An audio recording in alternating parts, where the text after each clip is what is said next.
Thank you. What are you doing? That's cool. What hath God wrought? Okay, that's the first sound we ever hear of the television. What hath God wrought? Who said that? Marconi? Oh, who? Bell. Marconi said that, didn't he? Or Marconi's friend. Is there a student here or a Marconi? Nobody knows that. All you know about is dirt and dope. That's in the Post Review. It said that his regulars consist of mainlining musicians, call girls, and their business managers. Is that a bit libelous? I wrote a poem, but I don't remember the whole poem, but it's really good. It says, the halls of justice, that's the only place to see the justices in the halls. Bad DA, rotten DA, bad DA. The bad DA who wants to send those two poor kids to the gas chamber, just killing their way across country.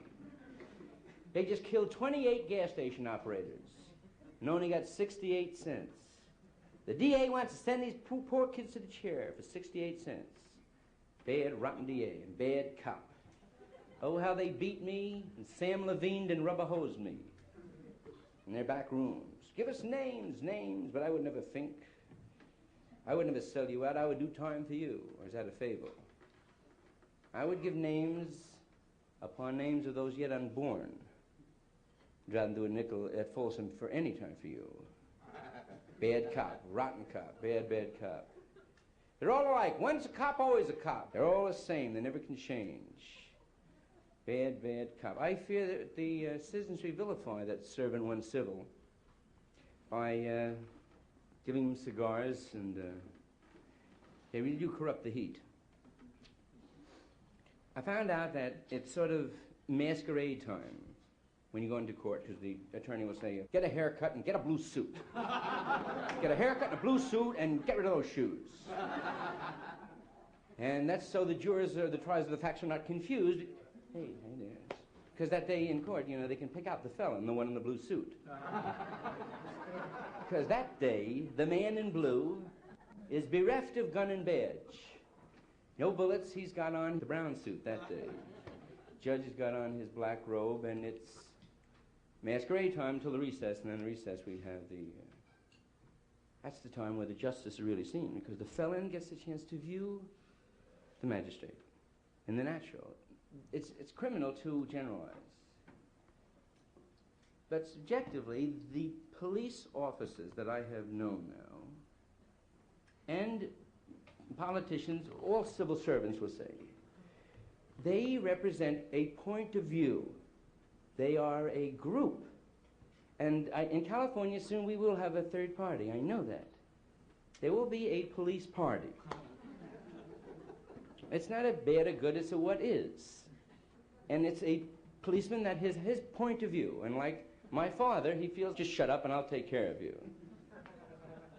And that's what's happening, man. Because with all of the bus, they always think, well, it's not us, it's them, and I keep looking for them. Which one is they? They in England. That was right after I left here. I made the flight there. Now, I worked at, I worked at a year before and I did good. And I came back this time and I got deported. So it's no wounded bird bit. It's, I would deport me if I were the Home Office.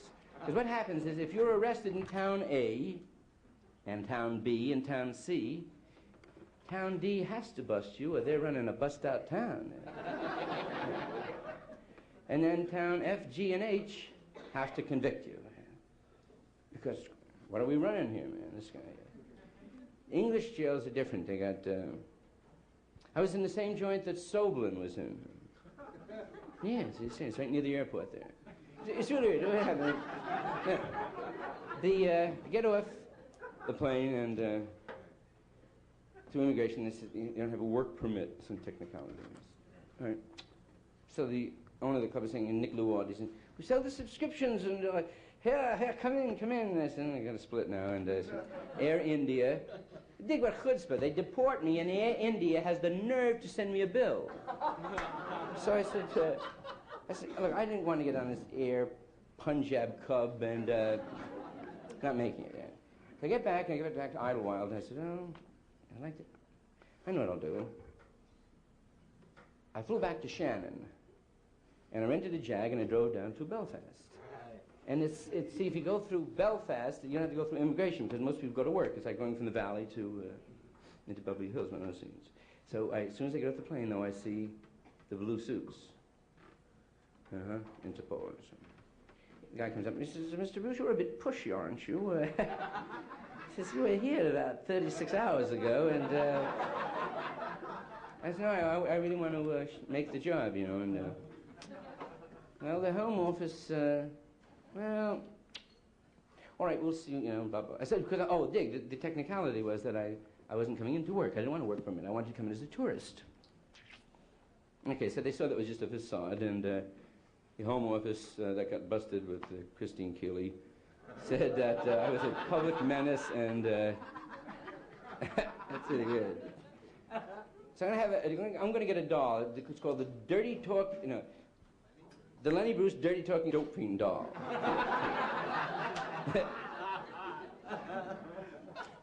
Okay, just point of law, what happened was in this last case, not my case specifically, but generality. Because I'm not supposed to talk about my case specifically. Because it's on appeal, and the appellate court comes to this club all the time. And the problem is the appellate court doesn't come to the club, and they will hear from somebody else. They may hear that anyway, I don't know. I was arrested for possession of heroin. The state's case is this. They were in an alley, the peace officers, and they observed, they had a hobby shop under surveillance. The hobby shop was owned by Robert Coogan, and there was under suspicion for dispensing narcotics also. They observed the defendant and a Tony Viscara coming out of the hobby shop, the back door, standing in an alley, and they went south to Magnolia. That's the street that runs adjacent this way. Come out, in pursuit, we disappear from view, they go around the corner. They then observe the defendant standing next to a TV store. I observed him, this furtive action. I drop the odious powder, run into the bike shop, he in quick pursuit. He said, halt, you're under arrest for violation of the State Narcotics Act. He get him by the seat of the pants, and he frisks me for ropes, dirks, and guns, and takes me away to the parking lot, and then 10 minutes later he shows me the heroin, and that's the way it goes down.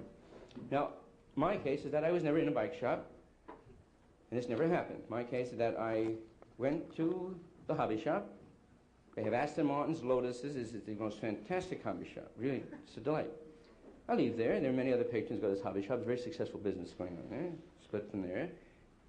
And now I see a peace officer by the name of Joe Lesnick, who I recognize because I work the Sunset Strip area, and he's a vice officer, and they habituate these courts. I see him, and he goes, hey, Lenny. I said, hey, I used to be a blonde. And he said, you want to get in the car? I said, oh, no. And he said, get in the car. I said, well, do you have a warrant or something you can show me that entitles you to tell me that? Just get in the car. So I realized that only communists and gangsters are interested in the Constitution, but I really would like to see some sort of document. He's getting in the car, and he's very nice about it. He's consistent and cool. I said, okay, I'll get in the car. I get in the car, and they transport me to a parking lot. 40 minutes later, another peace officer comes up and says, you've got a problem. I said, why? He says, this is heroin. I said, oh, whose? Yours. Well, how do you know it's heroin? This is a matchbook he's showing me. And the matchbook has a piece of paper sticking out from it. I said, have you run any tests on it? At least a cursory test? He said, no, it's heroin, and it's your heroin. Oh, my heroin. Qualify that. Well, these are California bank matches. The same kind of bank matches we found in Coogan's shop. And we saw you drop these. That's how we know it's your matches, your heroin. Well, that's a syllogism, man. Kidding? If you see me drop the matches, you'll say, Hey, these are your matches. How do you know? You dropped them. That's why they're your matches. I just saw you drop them. You wouldn't structure it with, I know they're your matches because these are the same matches that we got at the store, and these are the store matches, and we saw you draw those matches, and then we arrested the people in the store, and they had heroin in those matches, so they're your matches. Okay. Also, the bike shop owner, this is my case, there had to be a bike shop owner. It wasn't automated. It's not a laundromat. So they subpoenaed the bike shop owner and a kid, a hair-lip kid. Now, if I'm the district attorney, I'll say, they get a damn and a hair-lip kid. Why don't they get an old woman and a dog now? they cross-requested. The guy was never in my store. Never in the store, never. He was never in my store. You never saw me before. He was never in the store. Okay, the kid, the man was never in the store, never done. You never hear loud boys, hands under arrest, violation of state narcotics act, no, in the store. Well, those are the two witnesses. The man was never in the store. District attorney, he's a real hot shot. He's the one who did the Finch Tregoff thing, so I said, he's beautiful. We're talking about a 10-foot area. He said, but isn't it possible, is it possible when you and the boy, your back was turned and you were involved fixing a bike that this could have happened? The guy goes, possible? All right. Now, that was about the only thing that the state had, the possible. There was a conflict with the MG. There was a red MG, red MG, red MG. The MG was green, so I get a color picture and I show MG. And it's dropped from his left hand, and the other officer said he dropped from his right hand. So right down the line there's inconsistency and a bit of stretching of the truth. Now, the jury found me guilty. I couldn't believe it. I was, in fact, my attorney, the closing was not that impassioned because I figured, you know, it's that obvious. Guilty. Now, I had to find out why they found me guilty. So I take a loan to my house, and I have an investigator go around to all the jurors. First, I get the clearance from the DA. I tell him, is there any law against asking the jurors after the case closed? They're not impaneled anymore. He said, no. All right. Now I got them on tape. That's going to be an album. Okay, you go to the first, I made a motion for a new trial based on the fact that the jurors didn't understand what was going on, number one. And number two, the triers of the facts did not hear all the facts because they went out and when they're out there up in the room, they're deciding, they wanted to hear the transcript. They wanted to hear what I said again. On cross, recourse, the whole scene, okay. Now, the lady who read it back unintelligibly, but left out half of it. So it's weird. And I asked the judge, I said, you know, for a new trial on that. So he said, no, they did a very assiduous job, the triers of the facts. They heard everything, and nothing was left out. I said, well, Your Honor, you can't deny that there was, I think I hit him something with it that pertained right to him, or to the DA, then you'll remember. So I said, don't you remember when they said, when the district attorney said to me, why didn't you protest? And I said, I'm not a chauvinist. And the district attorney said, you mean there's no business like show business? And we all laughed. So I said, oh, okay, now the court reporter. And it was not, this is no vendetta, but I really must win and win my way. And that way is to impeach not only the jurors, but the judge and the DA. And the only one that's left now is the bailiff. Because the court reporter, then I found out something that just knocked me out, man. You know, people, you get your appeal on the transcript. That's what appeals. You don't get a chance to talk, and they look at what was said in the court. I talk to court reporters, and I find out that they leave a lot out, man. And the guy says to me, look, you got to make the judge look good. Got to clean up their English. So when I hear this, I put a guy down there to tape for 2.5 days. And what I will do with this court reporter, so I'll just match it up. Not my trial. There's a murder trial, a narcotics trial, another kind of trial. And if they don't match up, as I know they won't,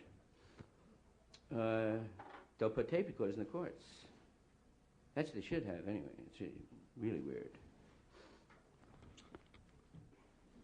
That's my last point of view. That's that I am smarter than the whole world. This megalomania has been produced by overdoses of amphetamines and methadone.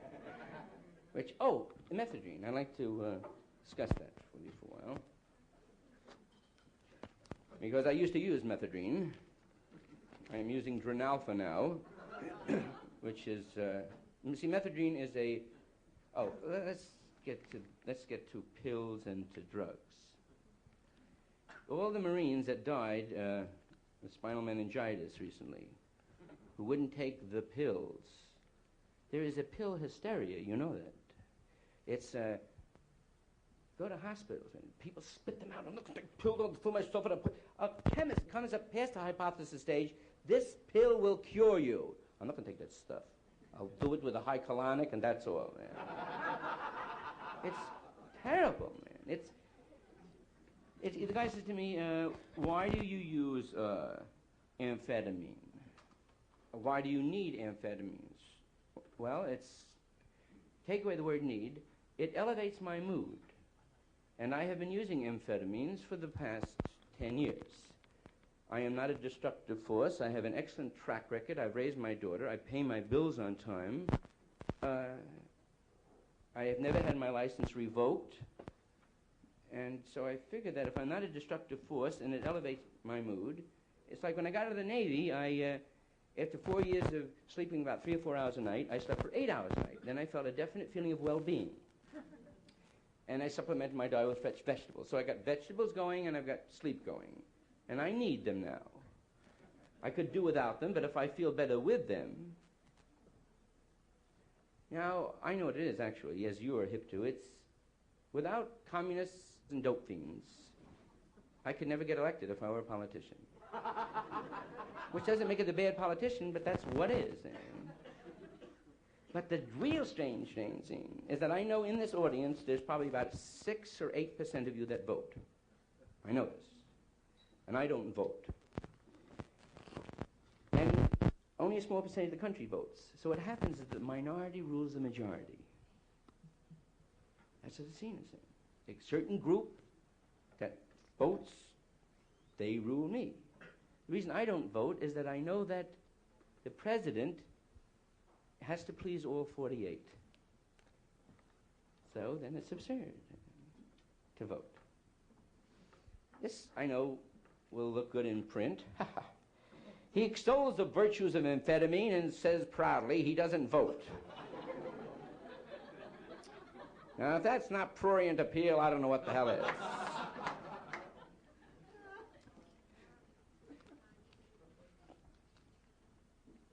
If there are any physicians out here, the thing that really hung me up with the court was opinion. 5 doctors' opinion that I was not a narcotics drug addict, and they based their opinion on the fact I took the nialine test that the state program supports. The other doctors, their doctors said that in their opinion I was. I say that opinion be damned. You're not allowed an opinion, because opinion is empirical. Fact supersedes opinion. If a doctor says to me, syphilis is a contagious disease, his opinion, he based that upon the fact. He asked the doctor, is it contagious disease? Yes, syphilis. Well, is it true that narcotics addicts that use hypodermic syringes would interchange the needles and they would be susceptible to syphilis? Yes. Well, if you were to give me an opinion that narcotics drug addicts, syphilitic narcotic drug addicts who wanted to be married should, contrary to the Wasserman test and the law, you said yes, I assume you'd be damned with your opinion. The opinion of the doctors that are the state's doctors, they are not qualified because their practice is not integrated. They just deal with men in prison. And these men in prison are not narcotics addicts. The main thing I wanted to accomplish in the case, which I didn't, is that marijuana, I don't smoke it, is that marijuana is a narcotic, but yet no one is sent over to Department 95 for rehabilitation. Why is that? Why aren't the narcotics addicts helped? Is it that narcotics is not addicting? Well, that's a quality of a narcotic. Its addictive nature. The tolerance, the habituation. That's it. Pot smokers, there's a vote for you. If there's any young lawyer that wants to make it in the assembly, there's an untapped vote. It's amazing. The reason I don't smoke marijuana, it's first a schleifer high. And I want to be right here. Second, it's a hallucinatory. I've got enough going on in my head. But it grieves me to think that there are people in jail for smoking flowers. It's absurd. It's absurd to keep propagating the mystique of drugs for platform. It's terrible.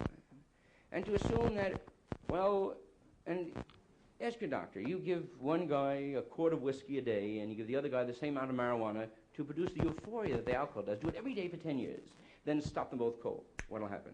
Your doctor will tell you that the guy who drank will suffer some sort of abstinence syndrome. He'll need a drink. He is addicted, whatever addiction means to that cat. He wants a drink. He needs a taste. A physical need is there. The pot smoker, no addiction problem whatsoever. Health-wise, the guy who juiced a quart a day, I think will do you in. The pot smoker may have some bronchitis from the catarrh. Then why the acceptance one, the rejection of the other? Well, I figure that there is a justification medicinally for drinking. Rock and rye is good for cold. That's why we drink it. Blackberry brandy for cramps. And gin, if you don't come around, so stop coming around. Marijuana has nothing to offer you but a dirty word in a contemporary culture, pleasure. You did it for pleasure when Mama's arm hurts you. That's what you did it for. Look at him, he's having himself a good time. Sitting there listening to those records. The one Bubamai said, well, maybe marijuana isn't bad for you, but at least the heavier drugs like heroin, etc. Well, if this holds true, then the bust-out junkie that started out smoking pot says to his cellmate, I'm a strung-out junkie.